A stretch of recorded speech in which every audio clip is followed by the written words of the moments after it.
Imagine this. You can hear everything, you understand everything, but you can't even blink.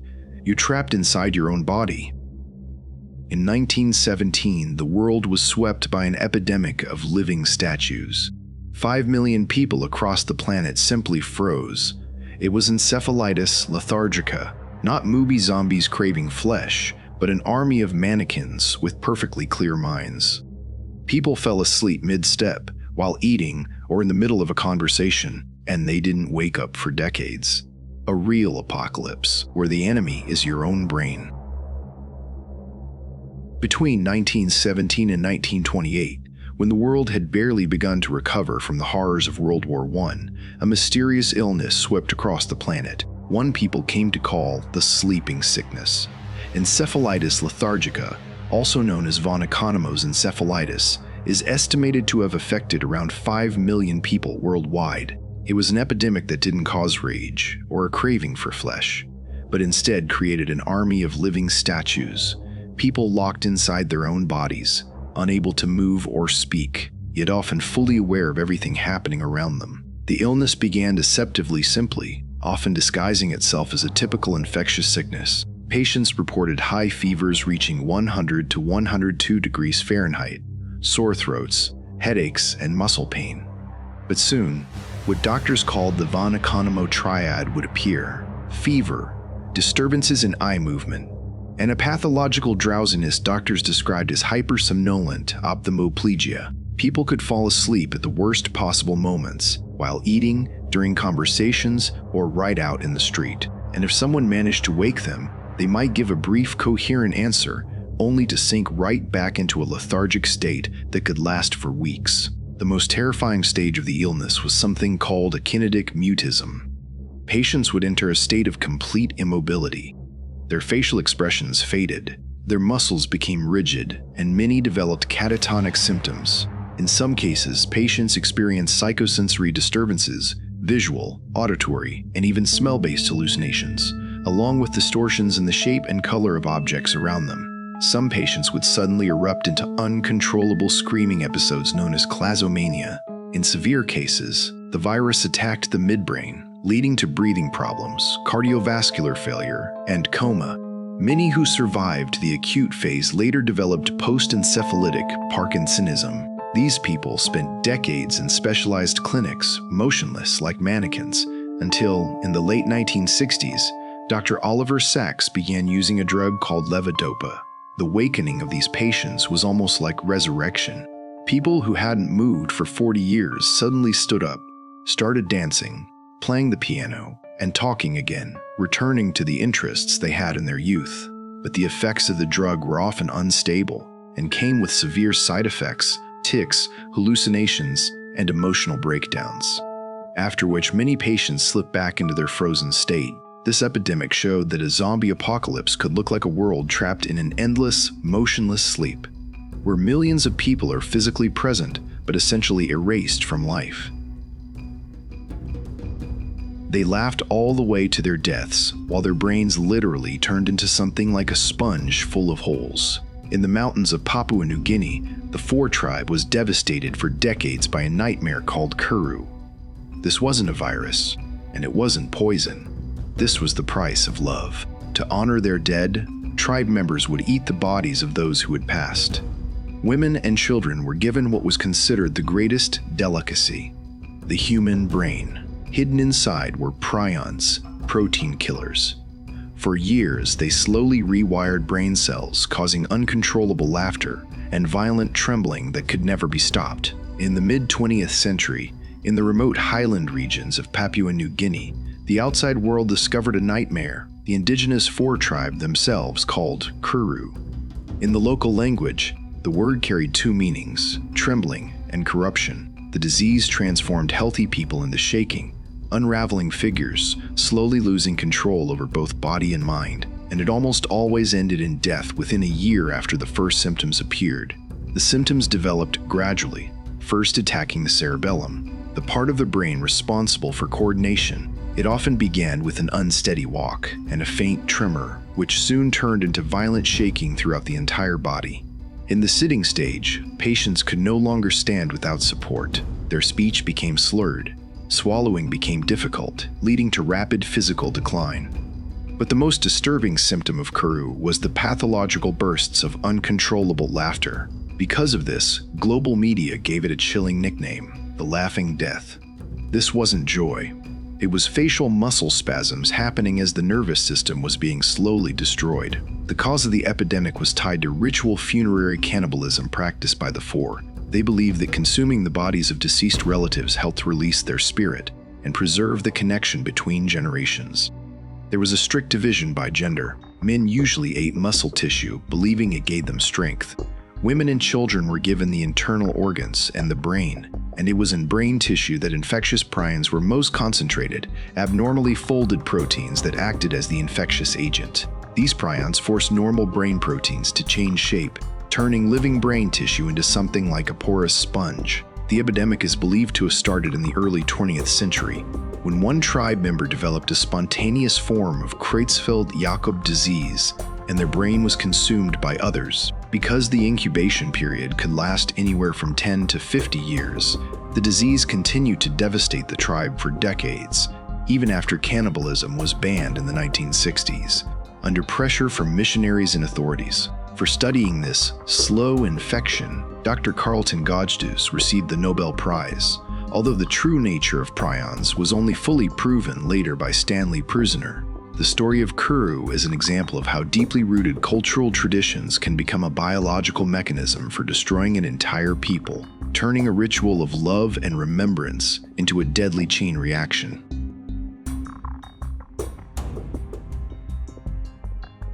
"100% fatal. Not a single chance of survival once the first symptoms appear. This is rabies, a virus that turns a person into something like the living dead. Forget movie zombies. Reality is far more terrifying. The virus enters the brain, causing a devastating encephalitis. Your personality is erased, replaced by something raw and primitive, pure aggression. You begin to fear everything. Bright light, a gust of wind, even a sip of water. At the sight of a glass of liquid, your throat locks into agonizing spasms. The virus literally drives you insane, pushing you to attack the people closest to you, just to spread itself further through saliva. The incubation period is a real-time bomb. You might forget about a bite that happened a year ago, until one day you wake up with unbearable anxiety and a mouth gone completely dry. Within a week, your heart simply stops. The only real breakthrough came in 1885, when Louis Pasteur risked everything to save the life of a 9-year-old boy. Joseph Meister had been torn apart by a rabid dog, 14 deep wounds, no hope left. Pasteur injected him with an experimental vaccine made from dried rabbit spinal cord tissue. 10 days bounced between life and death, and the boy survived. It was the first victory in history over the virus of rage. Proof that even the most horrifying biological nightmare can, sometimes, be brought under control. Rabies is probably the closest natural equivalent to the zombie image people are used to seeing on movie screens. It's a viral disease with an almost 100% fatality rate once symptoms appear, and it radically alters a person's personality, awakening something primitive and aggressive, stripping away control over basic instincts. The virus attacks the brain, causing severe encephalitis that typically appears in two main clinical forms. The furious form of rabies is marked by extreme sensitivity to external stimuli, any noise, bright light, or even moving air. The most well-known symptom is hydrophobia. When a patient tries to swallow, or sometimes even just sees water, painful spasms seize the breathing and throat muscles. The patient falls into delirium, becomes extremely agitated, and behaves irrationally. Historical records describe cases where patients, in violent panic, attacked people around them and tried to bite them, which is biologically driven since the virus spreads through saliva. The paralytic form looks different. It shows up as a drooping lower jaw, progressive personality deterioration, and the gradual shutdown of all muscle function in the body. The incubation period can range from 35 days to a year or even longer. In one documented case, a teenager developed symptoms 15 months after being bitten on the leg. Once the disease fully manifests, the patient's condition rapidly worsens. Patients suffer from insomnia, dry mouth, and severe anxiety. Death usually follows from suffocation or cardiac arrest, typically between the 7th and 12th day after symptoms begin. The turning point in humanity's fight against this biological nightmare came in July of 1885. A 9-year-old boy, Joseph Meister from Alsace, was brutally attacked by a rabid dog. 14 deep wounds were counted across his body. Death seemed inevitable. Joseph's mother brought him to Paris to see Louis Pasteur, who had already spent years studying rabies in dogs and rabbits. Pasteur, who was not a physician, took an enormous risk and began injecting the boy with a vaccine made from dried spinal cords of infected rabbits. Over 10 days, Joseph received 12 doses, each one more virulent than the last. The boy survived, becoming the first human saved from the otherwise inevitable transformation into a creature driven by rage. Pasteur's success not only saved a child's life, but also laid the foundation for modern immunology, proving that even the most terrifying virus can be fought with science.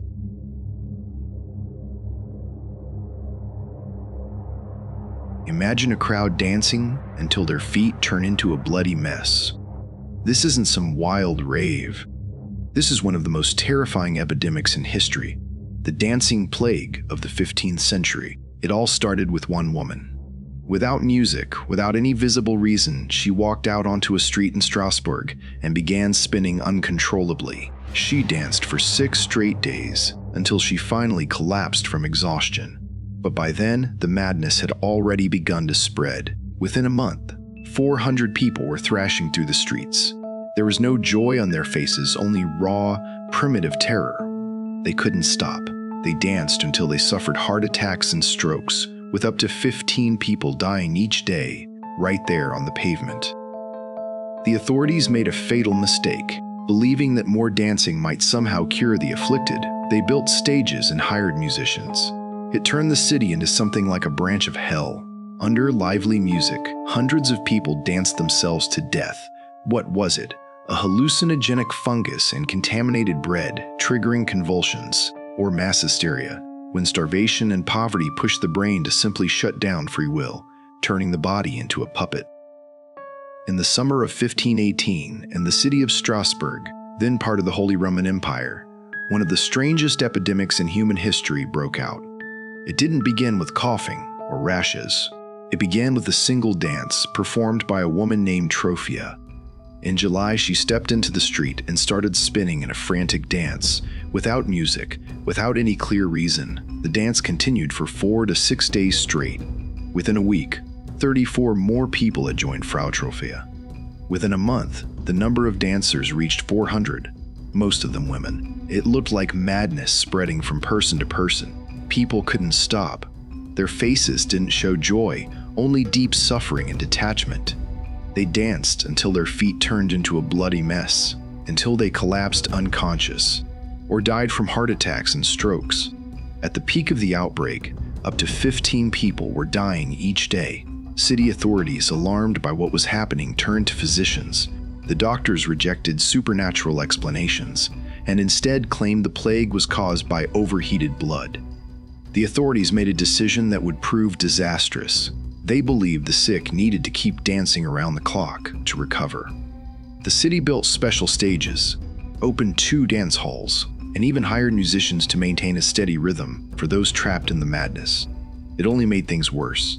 Death rates rose sharply. Only when it became clear the situation was spiraling out of control did the authorities ban all public entertainment and send the surviving dancers to a mountain shrine to pray for healing. Modern science offers 2 main explanations for this medieval zombie apocalypse. The first is ergotism, mass poisoning from alkaloids produced by ergot fungus, which infects rye. These toxins can cause hallucinations and convulsions that resemble dancing movements.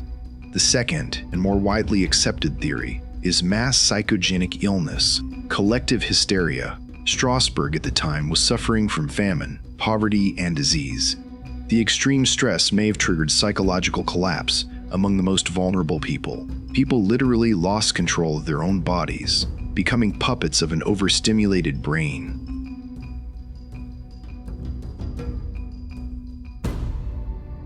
The cursed bread of Pont-Saint-Esprit. A man throws himself out of a window screaming that he's an airplane. A child tries to strangle his own mother. This isn't a horror movie. This is France, 1951. It all started with an ordinary loaf of bread. The residents of the village of Pont-Saint-Esprit turned into raving madmen overnight. 300 people were swept into mass psychosis. Some felt like snakes were eating their bodies alive. Others saw fire-breathing monsters. A peaceful community instantly turned into a stage for bloody chaos. While some people convulsed in unbearable pain, others marked their neighbors' doors with crosses, trying to identify witches. The local baker was nearly lynched, right next to his oven.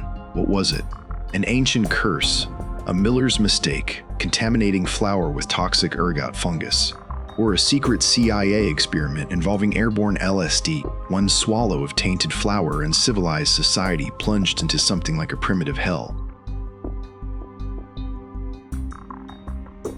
In August of 1951, in the French village of Pont-Saint-Esprit, an outbreak of mass madness struck, so sudden and terrifying that locals believed an ancient curse had fallen over them. The incident, later known as the Cursed Bread Case, began without warning and transformed a quiet community into a scene of psychosis and violence. Around 250 people showed symptoms at nearly the same time, symptoms that looked like the start of a biological catastrophe. Those affected described their experience as being trapped inside living nightmares. People suffered from vivid hallucinations. Some believed snakes were devouring their bodies from the inside. Others saw fire-breathing monsters. Some were convinced their heart had moved down into their legs.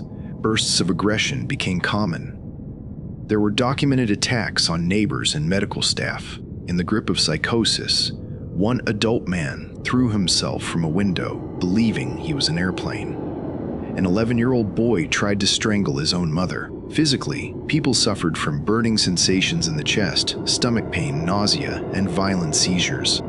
The situation was made worse by panic among those who hadn't yet shown symptoms. Villagers began accusing each other of witchcraft, marking the doors of suspected culprits with crosses. A local baker named Prion was nearly lynched, saved only by the arrival of police and his arrest. The village fell into chaos, where every neighbor could look like a threat or something worse. The investigation later concluded that the cause was ergotism, poisoning from ergot fungus. A miller named Maurice Maillet admitted that, trying to cut costs, he had mixed spoiled rye flour into wheat flour. That rye had been contaminated with fungus.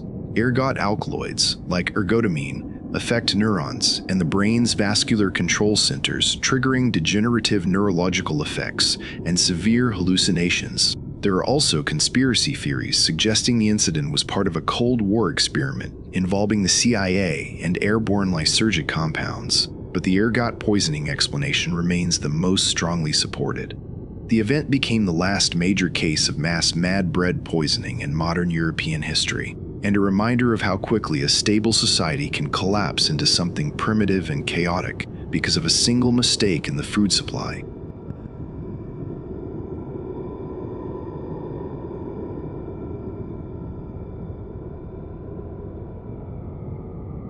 Hundreds of children laugh until they're crying blood and collapsing, but nothing about it is funny.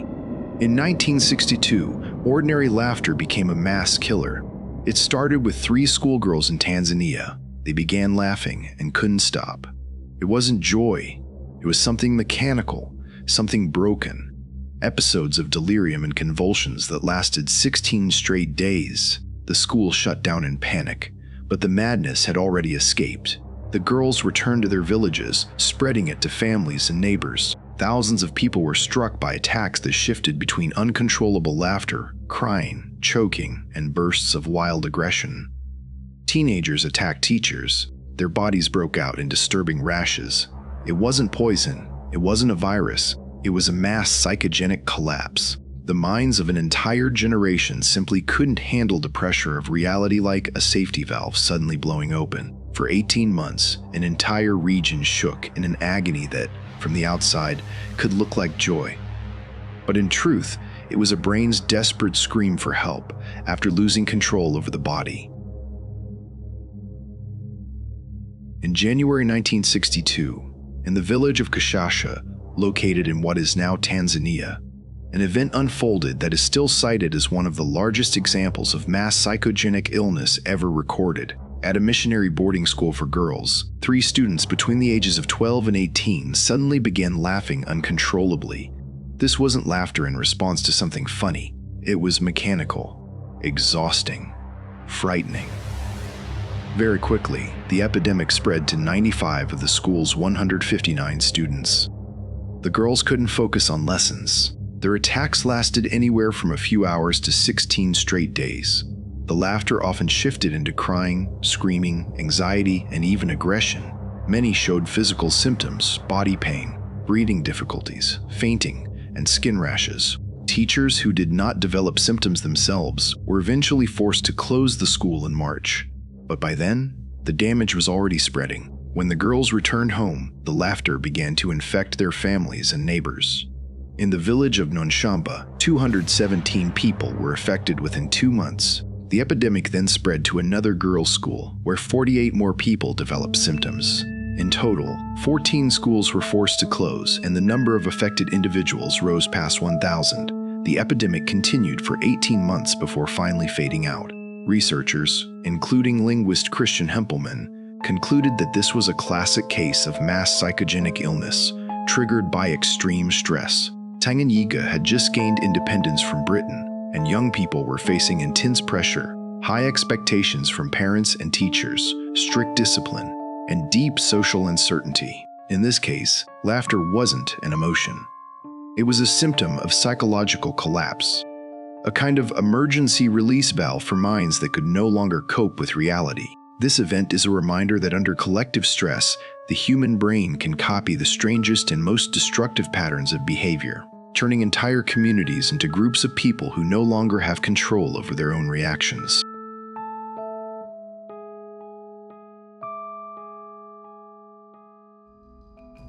You fall asleep in the middle of the day and wake up without your soul. In the early 20th century, a tiny fly turned a third of Uganda into a graveyard of the living dead. This is African sleeping sickness. 250,000 people died, fading into shadows of themselves. The parasite enters the bloodstream through the bite of a tsetse fly, then slowly chews its way towards your brain. At first, fever and seizures.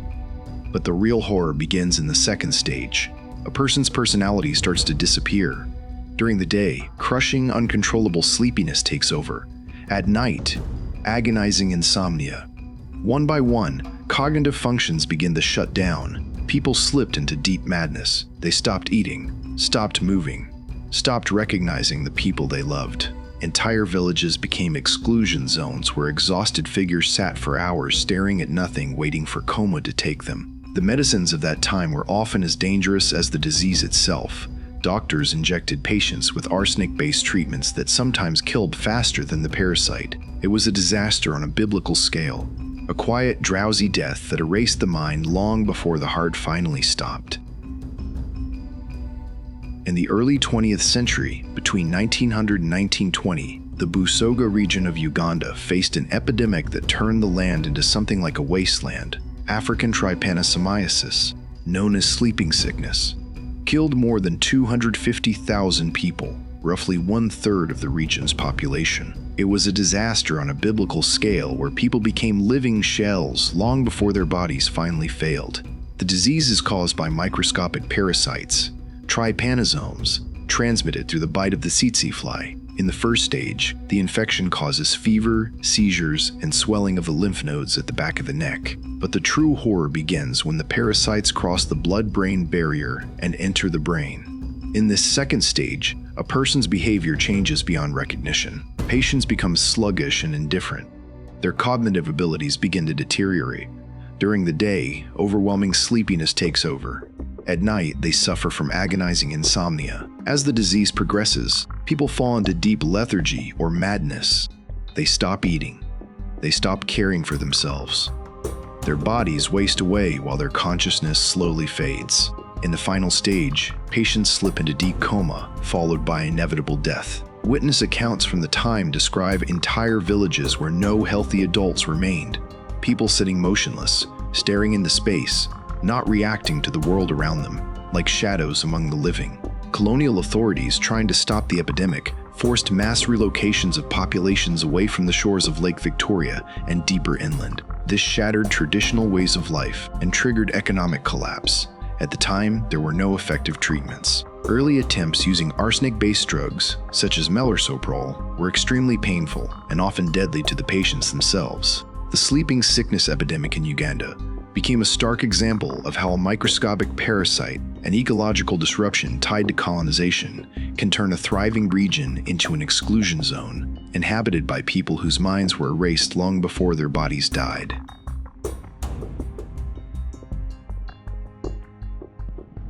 You look into a mirror and realize you're dead. Your body is rotting, your organs are gone, your soul has disappeared. This isn't something from a movie. This is Cotard syndrome, one of the most disturbing failures the human brain is capable of. It was first described in the 19th century, starting with a patient known as Mademoiselle X. She genuinely believed she had no brain and no stomach, only skin and bones. But the most terrifying part? She believed she was immortal, doomed to rot alive forever.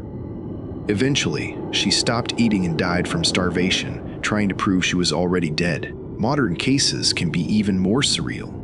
A patient named Graham, after a brain injury, became convinced his brain was dead. Scientists performed brain scans and were stunned. His brain activity while awake looked similar to someone under deep anesthesia. Graham spent hours wandering through cemeteries, sincerely believing he belonged there. Why does this happen? Neurologists believe the cause is a breakdown in the connection between visual recognition and emotional processing. Your brain sees your reflection, but the emotional center no longer confirms that the person you see is you. Cotard syndrome is a chilling reminder that our sense of being alive is a fragile product of neural activity. One failure, and you can become something like a walking corpse, trapped inside your own personal purgatory. Cotard syndrome, also known as walking corpse syndrome, is one of the most mysterious and disturbing disorders in psychiatry. It's a condition in which a person becomes absolutely convinced that they are dead, no longer exist, or have lost their internal organs. It's an apocalypse contained inside a single mind, where a biologically living person experiences themselves as a decaying corpse. The first detailed description of the disorder was published in 1880 by French neurologist Jules Cotard, who presented the medical community with the case of Mademoiselle X. The 43-year-old woman claimed she had no brain, no nerves, no chest, and no stomach. According to her, only the skin and bones of a decomposing body remained. She believed she had no soul, and that neither God nor the devil existed.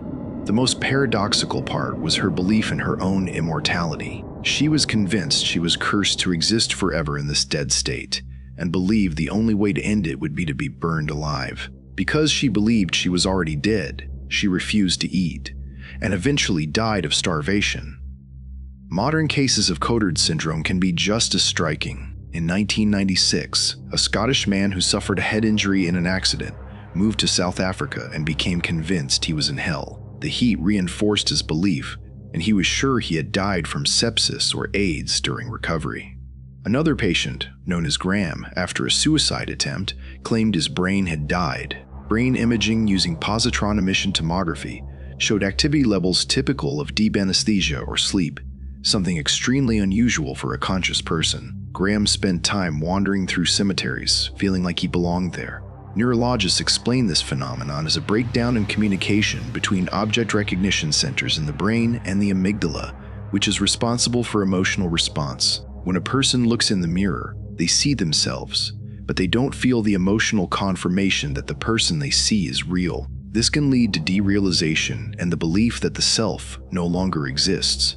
Cotard syndrome is a chilling reminder that our sense of being alive is simply the result of properly functioning neural networks. One failure in that system, and life can begin to feel like an endless existence, trapped somewhere between worlds. An ordinary burger can turn your brain into something like a sponge full of holes. In the 1990s, Britain faced a biological nightmare that couldn't be cured and couldn't be stopped. This was a prion disease, what people called human mad cow disease. It isn't caused by viruses or bacteria, but by abnormal killer proteins.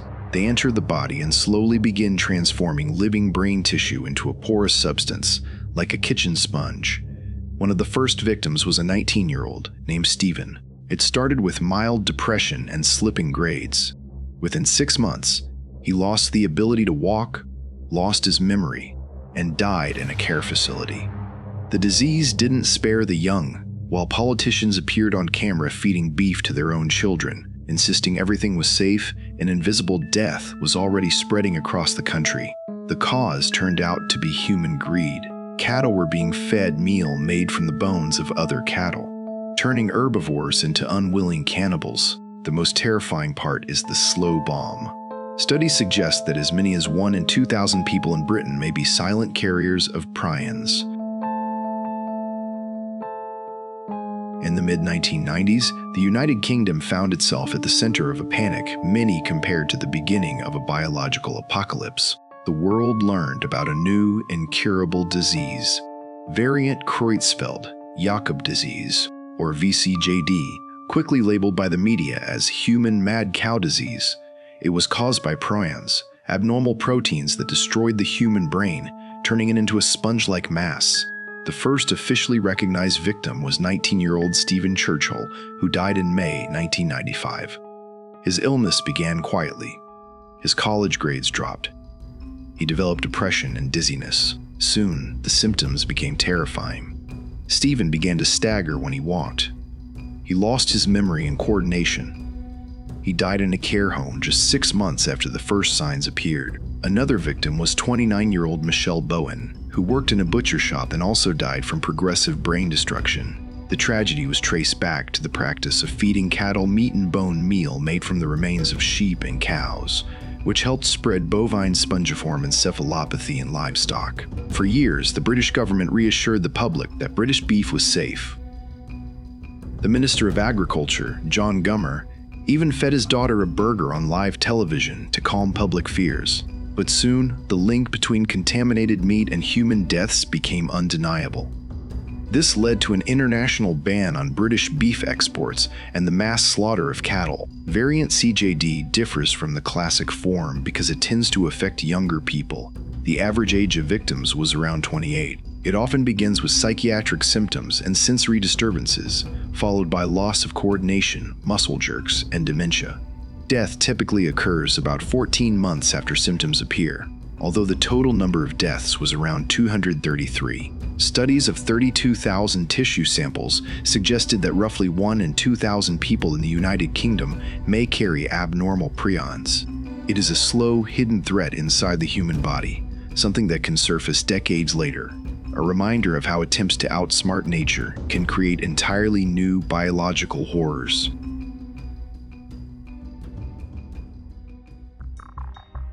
You rot alive, lose your mind, and turn into something like a living shadow. Just because you ate corn for dinner. In the early 20th century, the southern United States was swept by Pellagra, a disease many people believed was the start of a zombie apocalypse. It was called the 3D disease: dermatitis, diarrhea, and dementia. Skin broke out in dark, ulcer-like lesions. Hair fell out, and the brain simply began to shut down. Psychiatric hospitals filled with patients suffering hallucinations, some attacking their own families. Many believed a new plague had arrived. But Dr. Joseph Goldberger made a radical claim. The cause was an infection. It was poverty and a diet made almost entirely of corn. To prove it, he organized what later became known as the filth parties.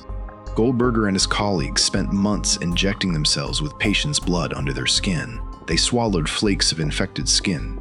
They consumed material taken from wounds. They deliberately exposed themselves to the biological material of dying patients just to prove the disease was not contagious.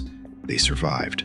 None of them got sick. It was a breakthrough that proved the so-called madness of the South was actually a severe vitamin B3 deficiency. But the price of that knowledge was written in blood and infection on the hands of people who were willing to turn themselves into human test subjects. In the early 20th century, the southern United States faced a massive Pellagra epidemic that killed thousands and reduced people to physical and psychological ruin. The disease was known as the 3D disease: dermatitis, diarrhea, and dementia. Fear spread through society because many believed pellagra was a new infection passed from person to person, like plague or leprosy.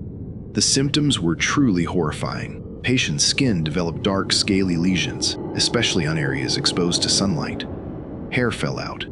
Body swelled. Neurological symptoms included aggression, insomnia, confusion, hallucinations, and loss of coordination, ataxia. Without treatment, people fell into severe dementia and died within 4 or 5 years. Psychiatric hospitals filled with patients who no longer recognized their loved ones, moving through life like living shadows. Joseph Goldberger, assigned to investigate the epidemic, proposed that the cause wasn't infection, but diet. Many affected communities survived almost entirely on corn that had not been treated with alkaline processing. This diet lacked critical nutrients, niacin, or vitamin B3, and tryptophan. To prove his theory and calm fears of an infectious apocalypse, Goldberger and 15 colleagues carried out a series of extreme experiments in 1916 that became known as the filth parties. For an entire month, the researchers mixed biological material from pellagra patients into their food, blood, skin flakes, and secretions from the nose and mouth. Goldberger even injected patients' blood under his own skin. Despite this intense exposure to supposedly infectious material, not a single doctor developed pellagra. It was a scientific breakthrough, proving that the so-called madness of the South was caused by poverty and vitamin deficiency, not a mysterious virus. The story of pellagra is a reminder that social conditions and lack of basic resources can turn the lives of millions into a biological nightmare, one that, without careful scientific investigation, can look disturbingly similar to something out of a zombie apocalypse.